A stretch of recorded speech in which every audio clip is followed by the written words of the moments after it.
Hello, welcome to today's edition of Pegasus Test. On today's edition, we're covering the Sarma Tst Winter Trigger Finger Gloves. Now I'm standing in beautiful West by God, Virginia, as winter is becoming spring, and it's actually a very nice day, so why would I be wearing winter trigger finger mittens? And the reason for that is, on my trip over to Finland for Finnish Brutality, the Winter War, I needed to get some gloves. Now you thought I might have been smart enough to bring some with me, and I was. But the problem I had is I went through TSA and put all my jacket and my bag and everything on the conveyor belt. On the other side, my jacket came out ripped and my gloves came out missing, and when I asked about it, I got it from the friendly TSA agent. So immediately upon arrival in Finland, I went straight to Sarma and bought a new jacket and new gloves. And while I was there, I saw these. So I figured I'm in a wintertime environment, I probably should have winter gloves. Let's go over the features of them. Well, as you can see, it's a mitten, not really a glove. You have your thumb and your trigger finger free. Your other fingers are just covered in a mitten-like way. They have long gaiters on the glove. I got this in their M05 Snow Camouflage pattern, but they do have it in OD as well. You have a cinch strap here to cinch this down onto your hand, and you can even operate it somewhat while wearing the other glove.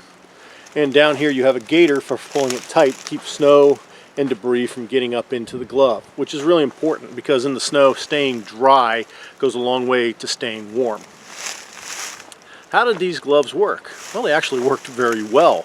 I'll put a link at the end to my Winter War performance, and if you can keep the laughing to a minimum, you'll see that the gloves worked well. I was able to shoot with them. They kept my hands dry. There is no insulation in these, so they're not going to keep you warm. You have to have another type of glove on the inside. I actually picked up a pair of mechanics wear gloves over there, and the combination of this keeping them dry, those kept my hands warm. At no point did I reach a point my hands are so cold I can't feel my fingertips. No, I didn't have that problem. I will say I did learn something. This is the first time I've ever used trigger finger mittens, and even though with the mag pull trigger guard I had on the AR I was using, the trigger finger went in no problem, it is a different type of shooting, and it took a few tries to figure out my trigger control and get back on target. Now there were other factors contributing to my misses, but that was part of it. If I could jump with Sherman and Peabody back in the Wayback Machine and go back to when I was training for Winter Brutality, I would have ordered a pair of these in advance and trained with them. Because it was a different type of feel on the rifle that I wasn't used to, and it probably had a small effect on my accuracy. I'd love to blame my performance on everything, but my performance had more to do with not knowing how to ski than anything these gloves could do or not do. I will include this in my future training if I ever think I'm going to be in a snow type environment, because it does change things. While I was over there, I met several Finnish reservists, and they all told me these things were called no can do's, because when you put them on, you can't do anything.